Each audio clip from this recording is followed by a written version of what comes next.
Good evening, viewers, and welcome to the second day of the ninth edition of Eastern Himalayan Nationomics Forum 2021. As the world looks at multiple approaches to conservation that can propel green campaigns into fruition, the concept of rewilding has emerged with an important role to play in the realization of these goals. Rewilding forestry is regarded as a progressive approach to conservation. Today's session focusing on the theme Rewilding Forestry, Environmental Innovations for Understanding the Impacts of Climate Change and Biodiversity. We delve into the questions on how we understand the factors that needs to be assessed that can lead to rewilding and reforestation of degraded land. Also to explore how progressive approaches to conservation such as rewilding can be utilized with the aim to integrate ecology back into economy. We are truly honored to have an eminent panel with us today who will enlighten us with their thought-provoking ideas and solutions that can be incorporated at a grassroots and policy level to integrate restoration and rewilding the Eastern Himalayan belt. Before I begin, I would like to thank all our attendees for showing their interest and joining in virtually to our session. Without further delay, let me make a quick introduction to our panelists for the session today. Mr. Ranjit Singh Gill is the Principal Chief Conservator of Forest, Social Forestry Wing in the Forest and Environment Department of Meghalaya. Mr. Gill is a member of the Meghalaya Wing of the Assam Meghalaya Cadre of the Indian Forest Service. His assignments in the last 10 years includes additional Principal Conservator of Forest since July 2017 and as the Joint Director in Forest Survey of India between July 2010 and July 2017 on deputation with the Government of India. Dr. Ruchika Singh leads the Sustainable Landscape and Restoration Program in World Resource Institute of India. Till January 2019, Dr. Singh anchored the restoration opportunity assessments for the Landscape Restoration Program at WRI India. She brings over 18 years of extensive experience in conducting evidence-based research, program management, assessments, and evaluations related to various aspects of forest, water, tenure, resource rights, landscape management, and governance issues. Prior to working with WRI, Dr. Singh was an independent research consultant for the World Bank and led to studies on Forest Rights Act in India. She began her career with Foundation for Ecological Security, where she worked with the local communities on issues of rights, livelihood, gender, and institution building for local self-governance and management of common land. Mr. Walter Giantoni is the founder, CEO, and the chief strategist of Praterra, a nonprofit based in Brazil. Mr. Giantoni is a forest engineer, agroforestry expert, working with local indigenous knowledge and applying systemized solutions to foster the success of sustainable projects. With more than 15 years of agroforestry experience, including expertise in project management and coordination, forest inventories and native monitoring, timber and NTFP specification in the Amazon, he has an extensive experience in the rural economy and sustainable development models, with international experience in management and leadership positions. Welcome our respected panelists. So let's move ahead to the insightful discussion on rewilding forestry today. Opening up the panel, I would come first to Mr. Gill. Sir, rewilding seeks to reinstate natural processes, for example, the free movement of rivers, natural grazing, habitat succession, and predation. It is not geared to reach any human-defined optimal point or an end state. Hence, it goes where nature takes it. So according to you, how can we consider rewilding as an alternative approach to conservation and how it is relevant to the Eastern Himalayan region? Over to you, sir. Thank you, Sandeep, and to both my co-panelists, Dr. Ruchika Singh and Mr. Walter Giantoni. A pleasure to join this discussion.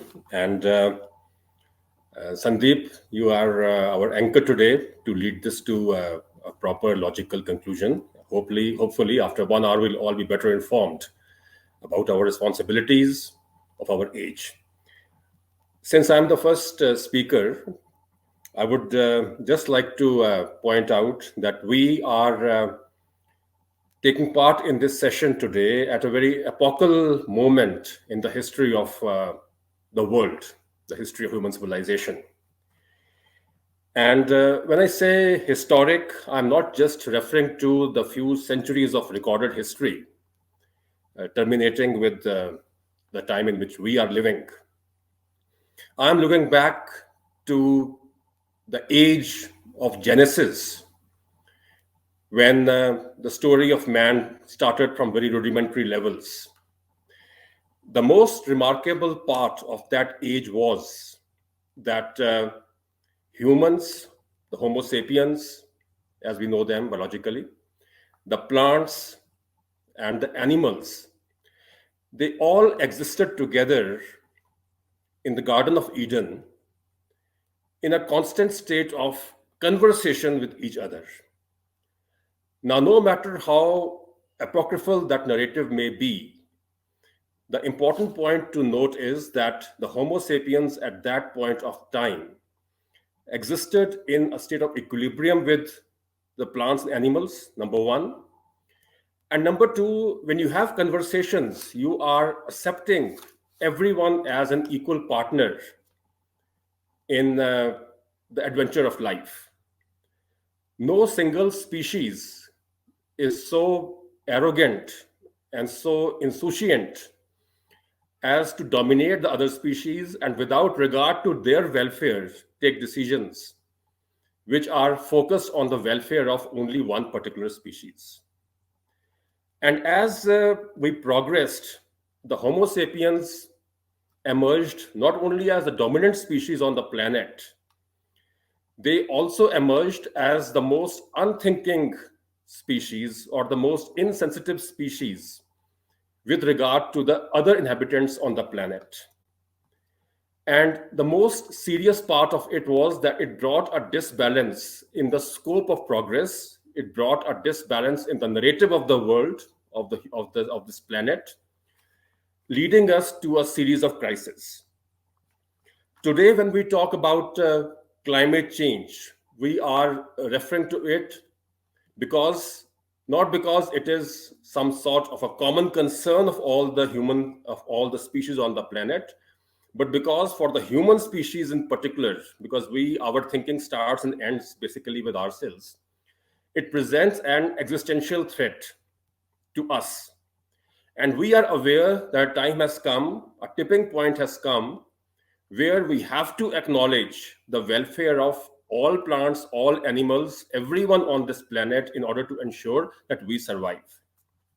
So a lot of things which we are discussing today, this is basically an attempt to go back to the pristine era when we were at peace with the entire ecosystem in a genuine way, not in a way of domination.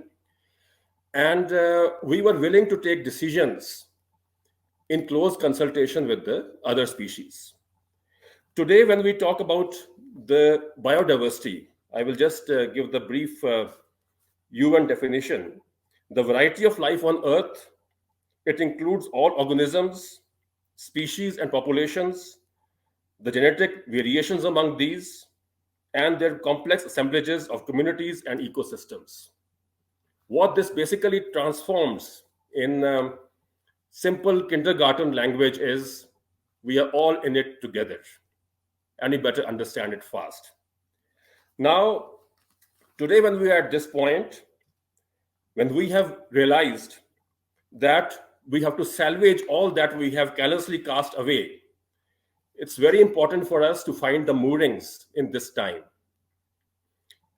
And in this age, the Eastern Himalayas, which is the subject matter of today's discussion, is the most appropriate area, in my humble opinion, to be among the role models which the rest of the world can emulate. Now, that is because this is an area on the whole which is blessed with vast forests. Number two, not only are these forests vast, the forest and its inhabitants, the plants, animals, they have cultural roots with the people. Coming to Meghalaya, the state in the northeast part of India, where I am privileged to work in the State Forest Department, we have what we call the sacred groves. Now, these are forests which the communities have created and maintained for generations with such religious zeal that no one can take away even a plant from these groves. These have strong religious significance for the people, and the commitment of people is so strong that they have been an effective way to leave nature to itself. Today we use words like rewilding, which means let nature take its own course without humans often gratuitously interfering and sometimes simply making a mess of it. Sacred groves are simply those areas in Meghalaya where humans are told to keep out. And the fact that these groves have survived and thrived for so many generations is enough to show that nature left to itself is the best judge for its own survival and the best judge for the survival of all the species which inhabit the sacred groves also, and also the species which are existing outside the grove. Now, similarly, we have the plants, the animals, for example, the Hulok gibbon and the Asian elephant, which in Meghalaya are part of tribal folklore. The Garo community, for example, it reveres the Hulok gibbon as a protector of the land and ensures their protection. So we are now at a point where the ancient origin beliefs are coming into a focus, because these are now the beliefs which have been cherished for centuries, often kept in the shadows because the media was not covering them. And today, when the crisis among the so called advanced societies has reached as an existential level, now we are in desperation looking for the benchmarks, looking for the guiding lights. And there is no doubt that the Eastern Himalayas and societies such as in Meghalaya are in an ideal position to guide and lead the rest of the country and perhaps the rest of the world. Thank you so much, Sandeep.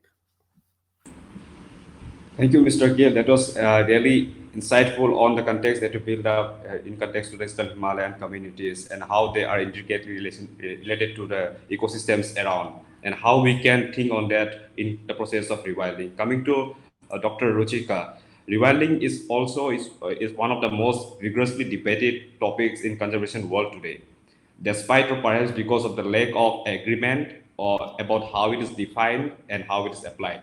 So according to you, what are the opportunities and shortcomings of this progressive approach, such as rewilding around the global conservation on ecology? Over to you, ma'am. Thanks, Sandeep.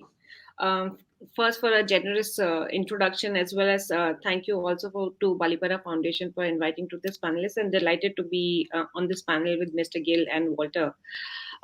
Coming to the question that you asked, in terms of rewilding is, there are multiple nature-based solutions that are now which are important to consider if we have to meet the triple challenge of recovery of nature, keep the world within 1.5 degree of warming, but also building resilience for local communities. So if we look at the UN Decade on Ecosystem Restoration from the larger perspective, rewilding emerges as one of the approaches, but there are forest and landscape restoration, thinking through in terms of regenerative agriculture. There are multiple approaches that emerge key when we think about how we can restore, look at restoration. So from a larger perspective, rewilding can be applicable at different ecosystem stages, from natural reserves to more anthropogenic systems, and it is about how then rewilding is done, and whether it's about improving soil health, improving biodiversity. But I think a important question to consider, because we are living in a very interdependent world, and this has couldn't have been more clearer with the with the COVID-19 pandemic that we've all sort of faced in the last 2 years, of how interlinked we are in terms of the spread of infectious diseases, and fragmentation of landscapes are leading to that. So of course, as land management strategies, we do need to think about how do we think about protecting, maintaining, and restoring landscapes. But we also need to think about it in context of how local communities or people are also affected by any land management strategies, given there is a lot of structural inequality in terms of who has access to food,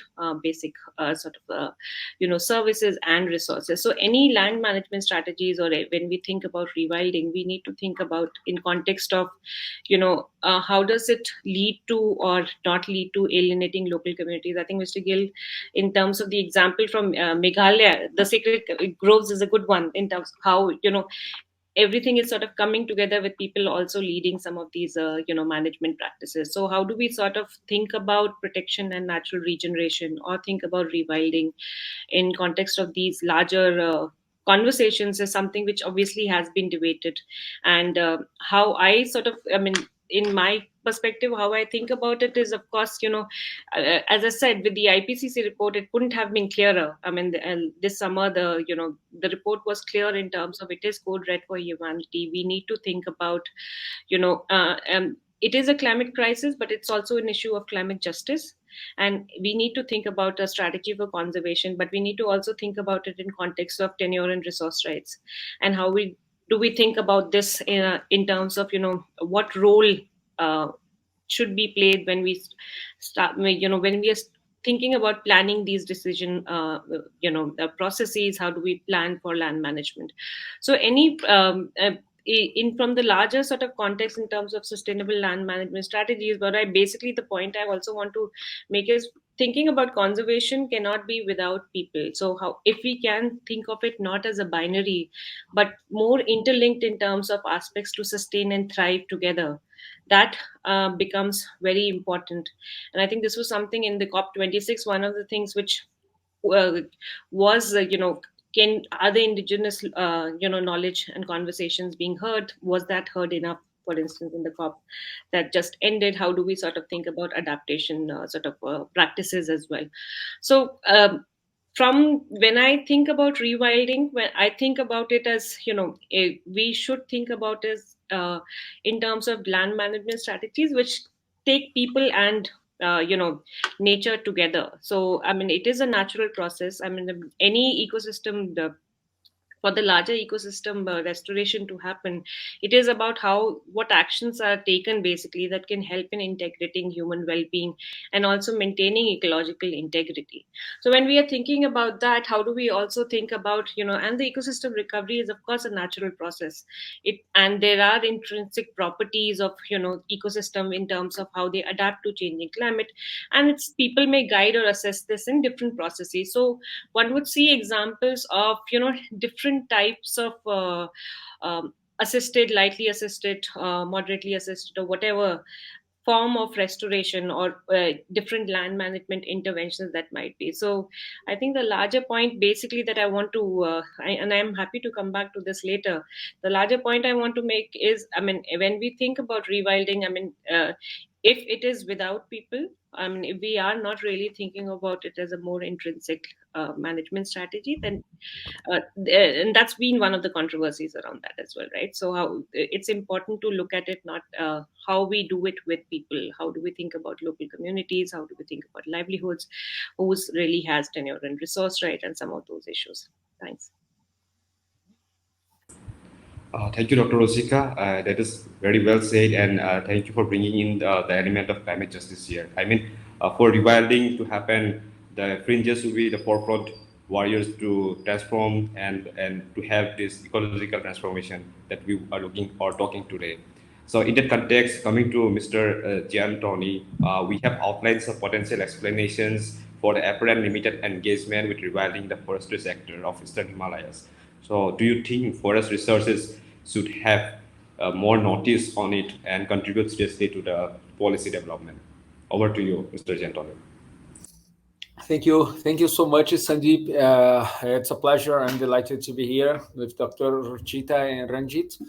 And I also want to thank you, Balipara and EFI, the European Forestry Institute, and the Circular Bioeconomy Alliance, what bring us here with our project, one of the most emblematic ones, the project in Assam, using agroforestry and restoration.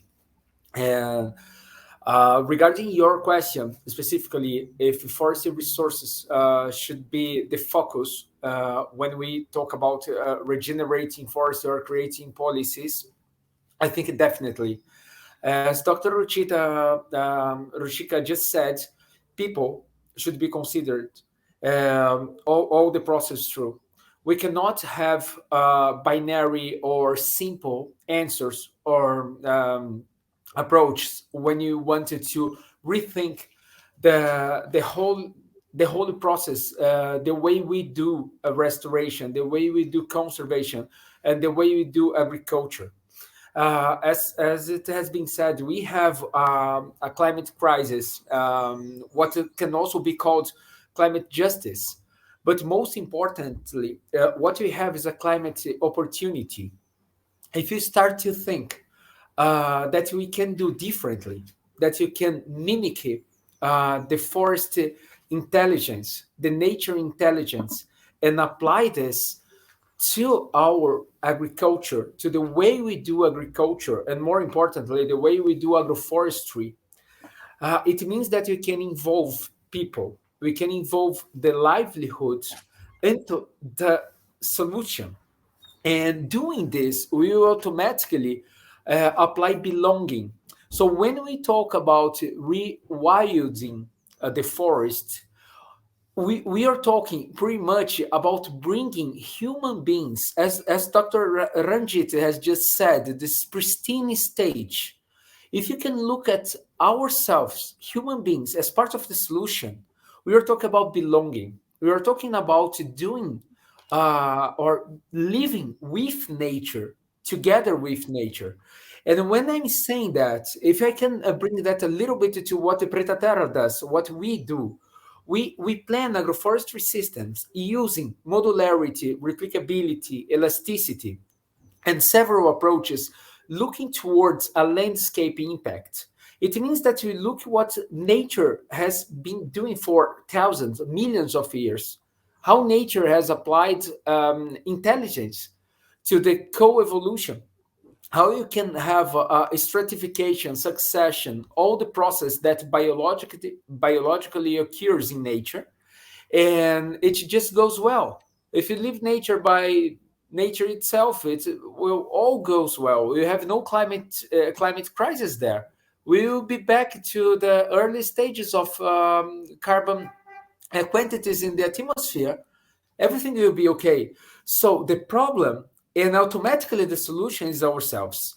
So if you see that what nature can produce is when you work in an agriculture that is not monoculture, not monocrop, but a biodiverse system using agroforestry, we can use the land tridimensionally. You can use all the layers that produces, and you can consider the human being layer, that you can consider local knowledge when applying solutions, and see how you can work together. So you go beyond everything that is considered monocrop. You go to agriculture that is done by mimicking the forest, and you go towards a nature-based technology. It means that you can use processes and techniques instead of using inputs in agriculture. What I want to say is that you should not be based on an input agriculture based, where you need NPK and everything just to produce monocrops, but you can look towards all the inputs that forest and no timber forestry products can provide in a more nature-based system, where all the products that forest will provide will base and will provide all the backbone that we need to sustain this kind of system, ecologically and economically as well. So you're not talking about one single way of producing monocrops or staple foods, but to produce a variety of products throughout processes that will be climate friendly and that will be human being friendly. And so you can rewild, we can rebound, we can regain this nature confidence, and you can have this sense of belonging and working together with nature, not against nature or trying to just solve a problem.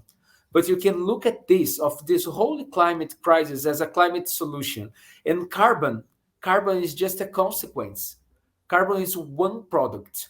If you work it through biodiversity, if you find the right KPIs to look at, especially look at all the other processes and biodiversity consequences, we can see that carbon will be one consequence out of so many other ecosystem services that we can provide working in partnership with nature.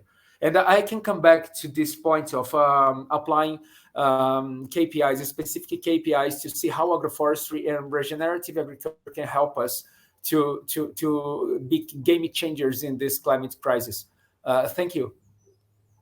Thank you, Mr. Jandomi, for these insightful words that you have said and how we can integrate agroforestry to rewriting process. And taking forward to this to Dr. Ruchika, it is indeed critical to explore how rewilding can be utilized with the aim to integrate ecology back into economy. So, what are the ways in which the degraded lands and damaged ecosystems can benefit from the process of rewilding, and what are the factors that potentially enables in doing it so?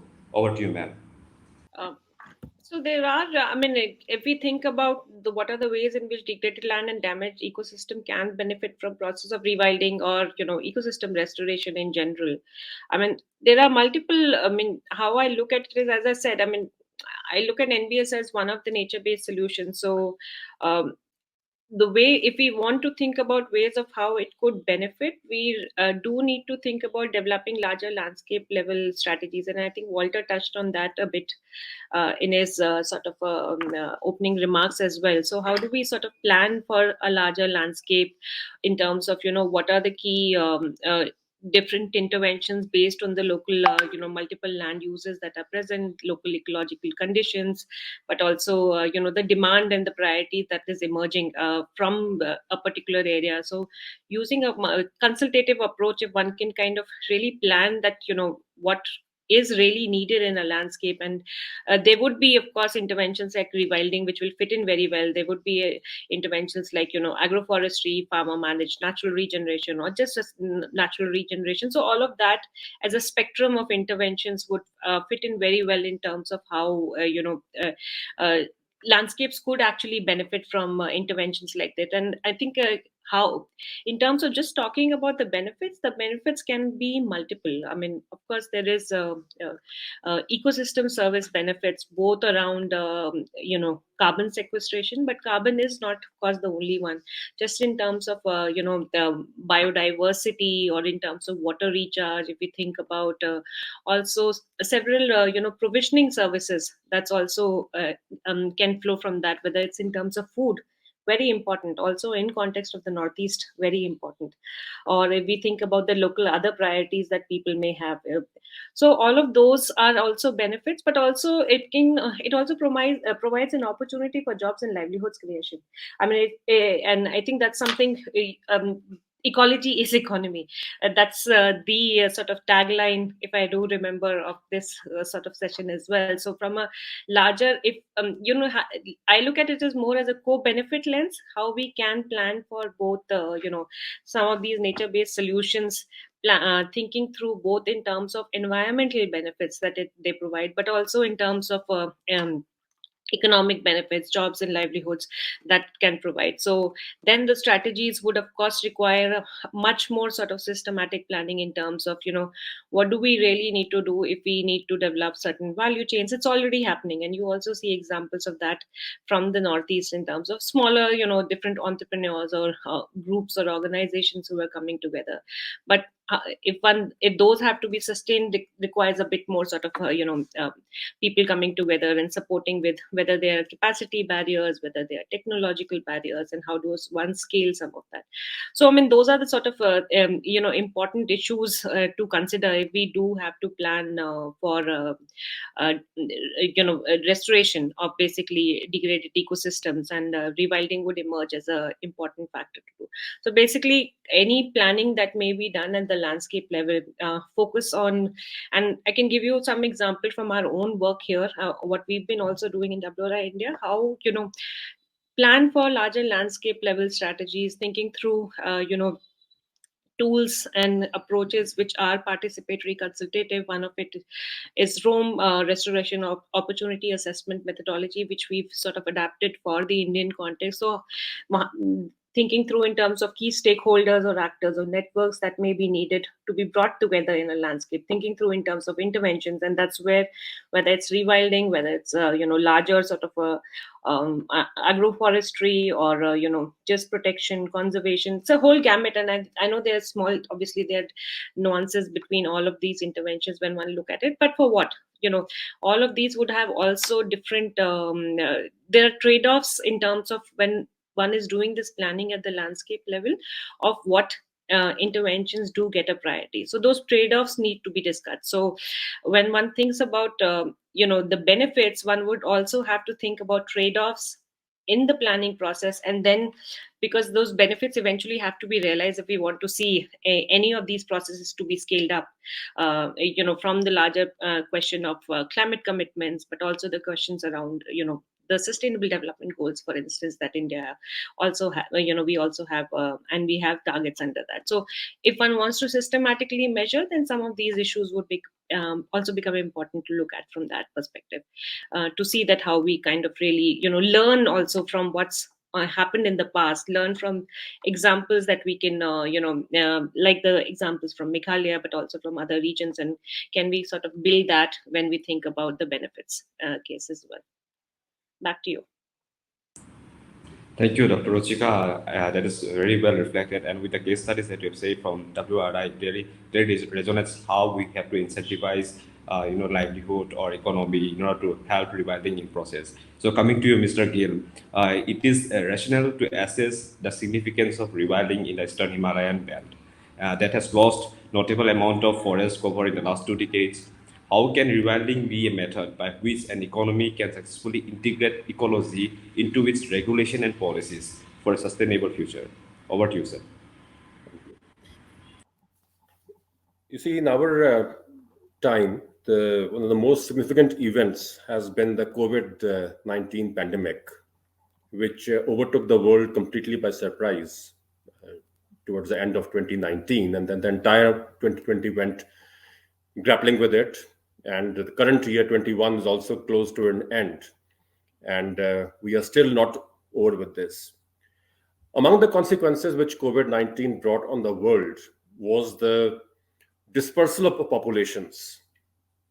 There was large-scale migration back to the roots, because urban centers, which were the most affected, were unable to tackle the sheer scale of the pandemic, given the existing medical infrastructure, given the fact that a lot of industries had shut down and people moved back to the roots. Now that, in a way, had the effect of bringing the people back to the point where they started. Because a lot of labor had moved from the villages, from the hinterland, to cities for employment. And when those livelihood goals were frustrated, when they hit a roadblock, people were constrained to move back to their native places. Now, at this point of time, while on one hand we are trying our best on scientific basis to confront the pandemic, hopefully we will in the near future get over it. And perhaps the normal life as we knew it before the pandemic will come back. But I believe that a society, in fact, the entire world, must evolve with every experience. It happens. Good things happen in life, bad things happen in life. And we are never the same after experiencing it. Even the unfortunate, sad, tragic events leave scars, and in some ways they lead to evolution of the human mind and redefining the frontiers of human possibilities. Coming to the specific topic which we have today about rewilding and integrating this process with economics.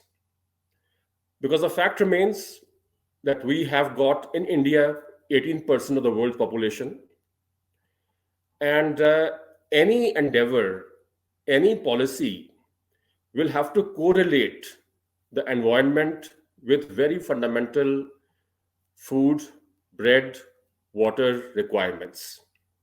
We cannot keep aside the economics and speak in entirely idealistic or entirely romantic terms about the environment, preserving it and letting it completely grow on its own. That will not happen in a planet. This is the only planet we know. The entire mankind has to be on this planet, and we have to find a common meeting ground behind our economic needs as well as the fact that the environment itself, the planet itself, is under tremendous stress. My submission on this particular subject is that the planning has to come on the micro level. My thinking perhaps is also greatly influenced by the fact that I work in Meghalaya, a state which is covered under the 6th schedule of the Indian Constitution. The land ownership is substantially with the communities, with individuals, not with the state. In fact, the government in Meghalaya, it covers about just 1,000 square kilometers of reserve forests and some wildlife sanctuaries, national parks. The bulk of the land is with the community. So the solution at this point of time is to empower the communities and make them full-fledged participants in the evolution of the new economic structure. And this is a goal which is perfectly reachable, because we, in this period, in the past 2 years at least, have seen the resilience of our rural communities. We have seen the fact that we have got enormous resources of human intellect, and we have got enormous resources in nature which can be used without destroying the resource itself or without overstretching the resource itself. I'll give you one example about how unique nature can be and how much it can matter in a world where being close to nature is a top priority for several sections of society all over. We have got the wildlife sanctuary very close to Shillong by the name of Nongkhilam Wildlife Sanctuary. It lies pretty close to the Assam border.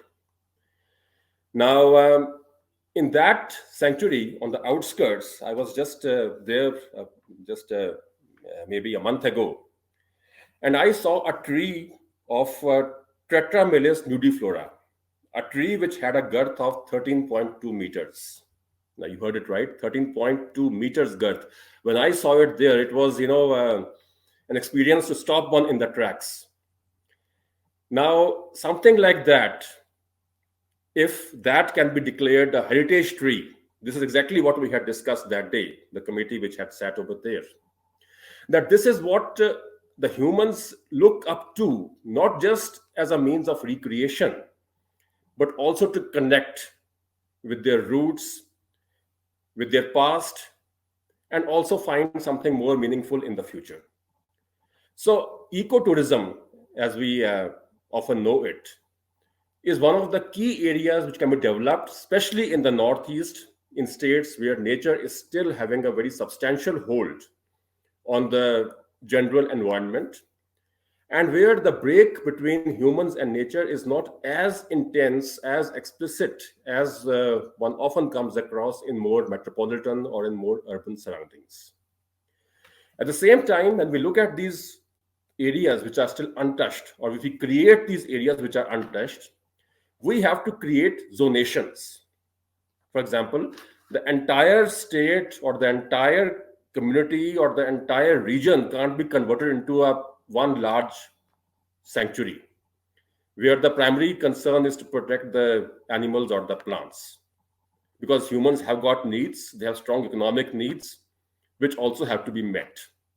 And therefore, all these areas, when we look at rewilding or when we look at connecting with nature, we have to do it through a process of zonation.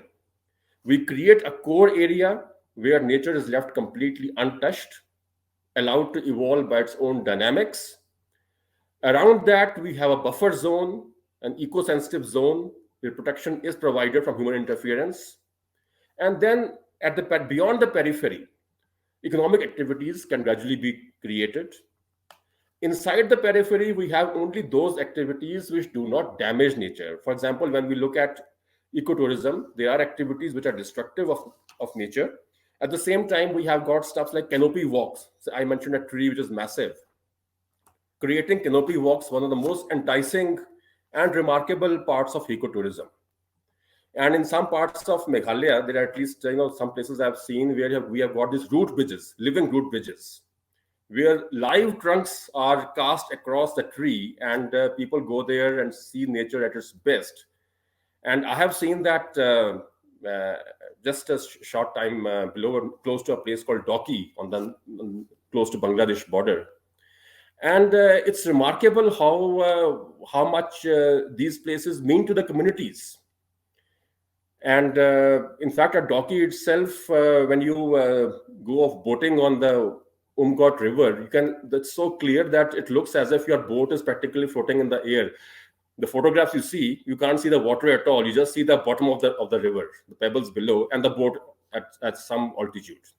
So there are some very remarkable parts of nature which can become part of the commercial enterprise without compromising the integrity of nature itself. This has to be at the core of our thinking, at least at the core zones of these areas, and looking at the core zones, making them the nucleus, and then gradually building on them. As we know that we have all heard of medicinal plants, the enormous potential which the pure output of these plants, like turmeric, for example, coming to Meghalaya again, the Lakadong turmeric, the kind of purity and the kind of demand it has in the world markets. So we gradually integrate the world economy and national economy and the regional economy with the core area of our zones, which we want to preserve for the integrity of the environment. So this will have to involve a massive rethinking in the policy level. Our thinking has to take in the micro level planning at a more conspicuous level, and involving the people at the basic level of the communities, and then starting that as the starting nucleus point, then connecting it, building outwards with the state economy, the national economy, the world economy. And it will be a learning experience because our thinking so far has been oriented more at the macro level, looking down at the baseline societies at the grassroots level. Now we have to reverse them and put them in a more conspicuous platform, and then working from that point.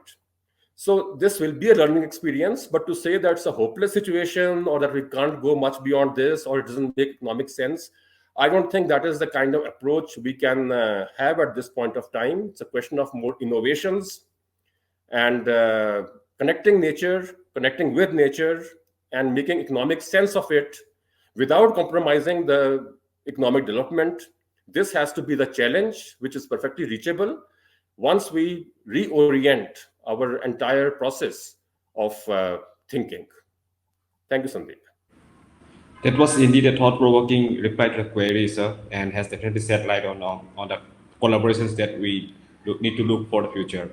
And also the point that you brought up in context of COVID-19 crisis, I mean, we have an opportunity and also a crisis in the longer time, if you see. Opportunity in the sense how we can tackle this in-migration that's happening in the region to have a kind of sustainable livelihood opportunities and also take them in consideration of the whole rewilding process.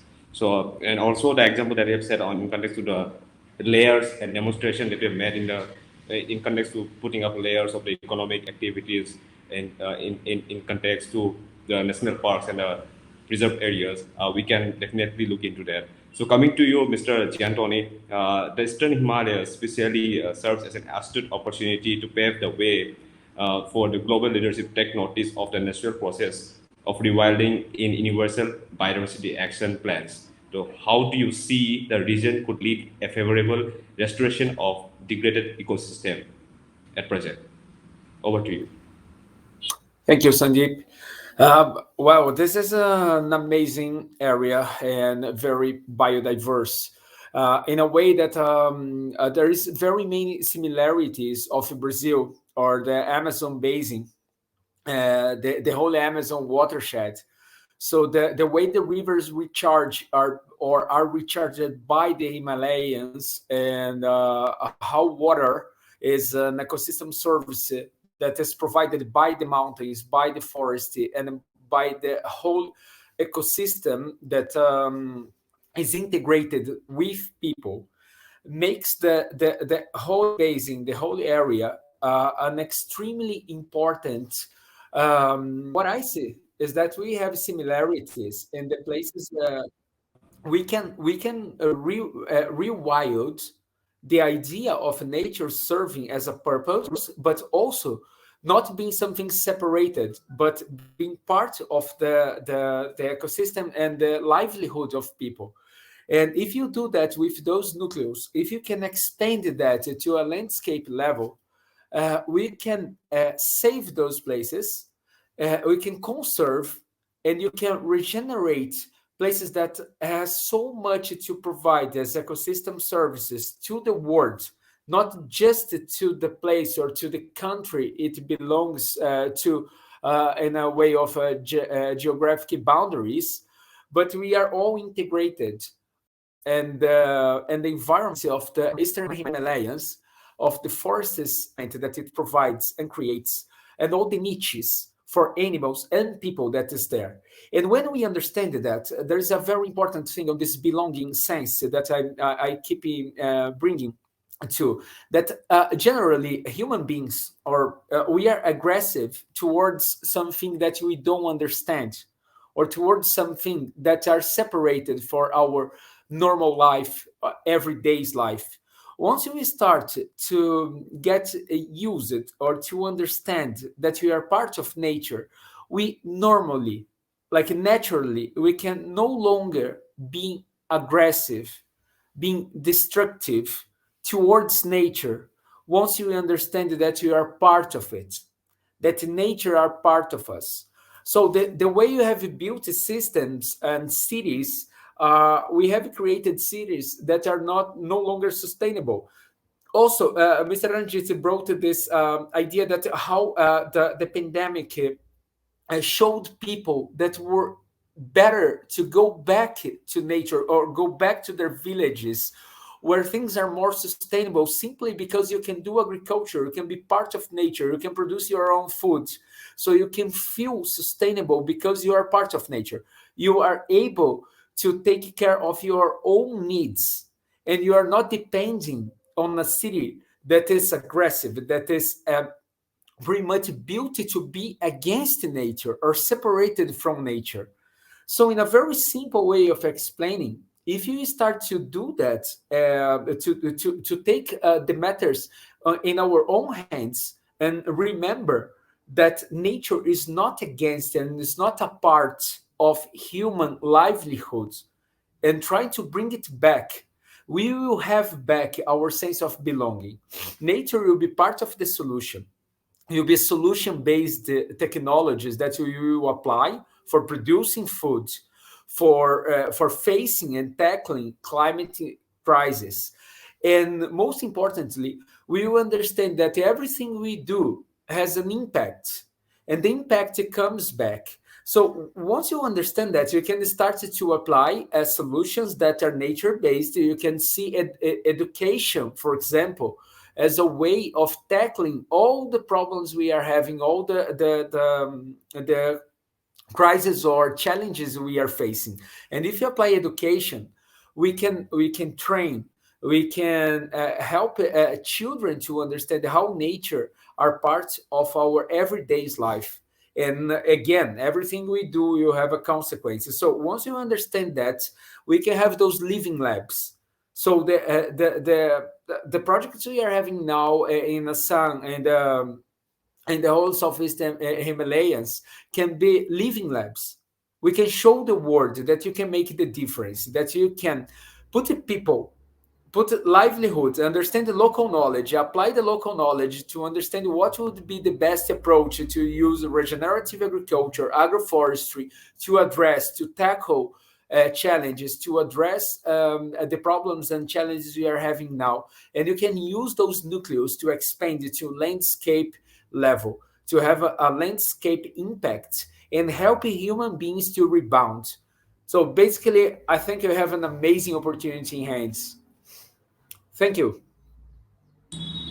Very well said, Mr. Gentoni, and your words definitely provide us a clear understanding on how the roadmap, on how we need to work at the landscape level, and also include the grassroots to drive access towards sustainable conservation, and also in context of rewilding our Eastern Himalayas. So, in context to wrapping up this encouragement of public participation, I would push on one question to all the speakers now. Everyone can come one by one to that. So how can the concept of rewilding help achieve the targets outlined at global summits like COP26, the recent one, which have positive impact on societies and ecosystems? Your take on that. One by one, Dr. Ruchika, you can go ahead first. Thanks, Sandeep.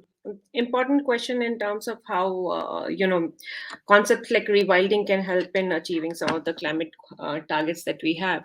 I mean, so just to kind of talk a little bit about our own experience of.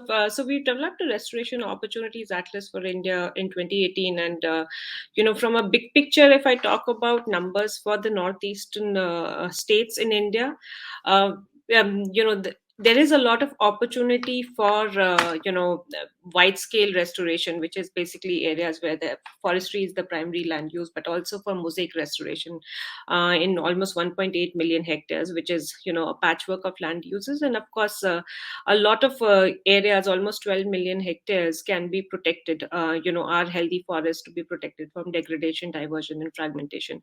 So in all these areas where there is immense opportunity, I think as I was saying earlier, I mean, I think about, rewilding would be one of the interventions among many that one could plan for for ecosystem restoration in a landscape.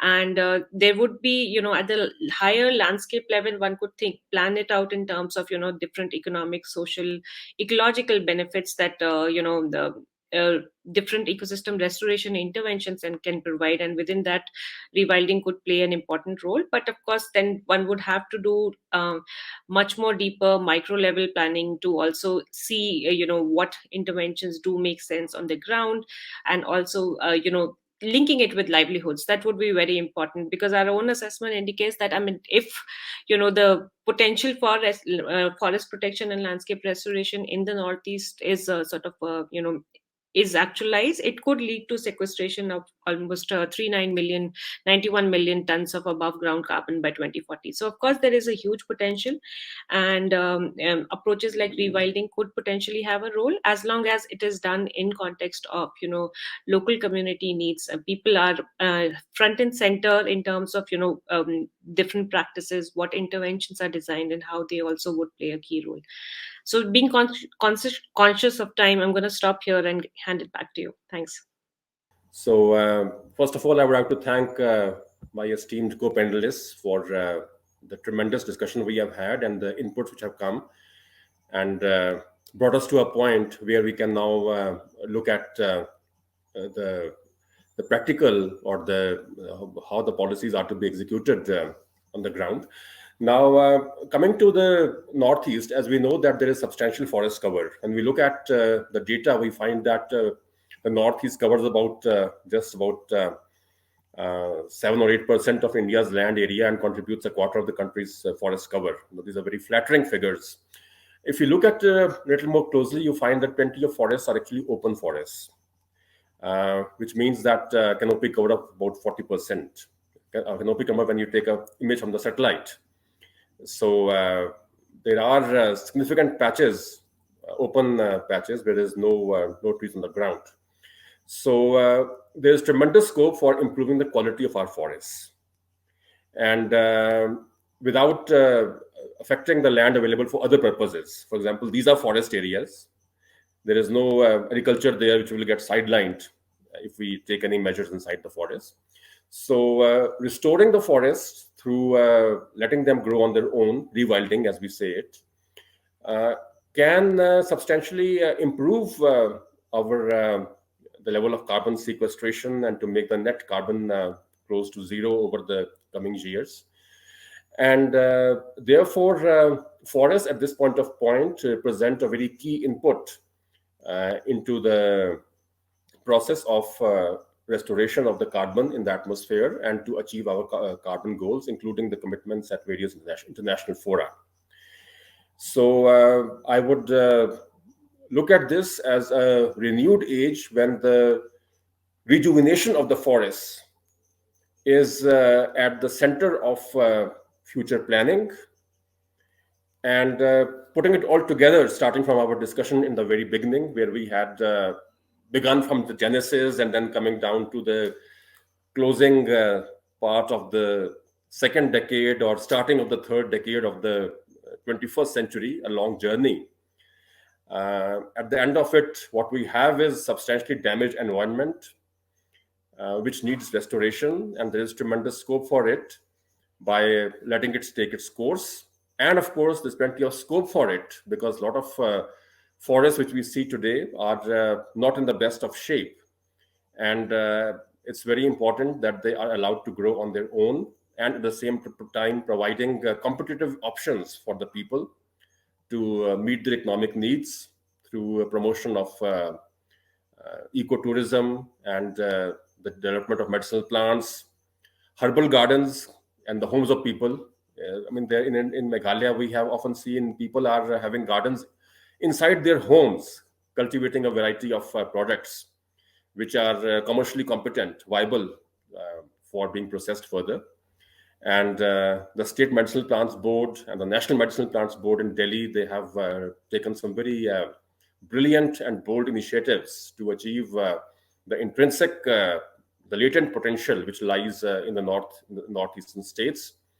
And building on all this, I believe that when it comes to achieving the goals of zero net carbon balance, the Northeast actually has a tremendous potential to be a role model for the country. And in the coming years, in fact, the very next 10 years, the decade of UN restoration, this is the key decade. And this is the point where we have to stand up and deliver. And with this, today's meeting, which Ballipara Foundation has organized, comes at just the right time, not just to build the awareness, but also to connect the speakers from various streams. I'm very happy to meet Dr. Ruchika Singh and Walter Ziantoni. And I'm sure that we continue this discussion after the end of this program, not just among each other, but also among other participants, and expand this further so that the best ideas come forward and we can take it forward to a successful ending. Thank you very much. Thank you, sir. So, Mr. Ziantoni, your perspectives on how the targets of COP26 can be fulfilled through rewilding of the Western Himalayas. Thank you, Sandeep. I'll try to be as brief as I can. My partners here, they said pretty much everything. I just agree. And I think one thing that you can keep in mind, if I can leave a message, is that carbon is just a consequence. We have to focus on ecosystem services. And in this matter, food and water and proper food, proper agricultural production and water are key. And it's not for humans, it's by humans and with humans. So that's the way you should look into what is nature. And definitely, we just can do that if you link the solutions with livelihoods.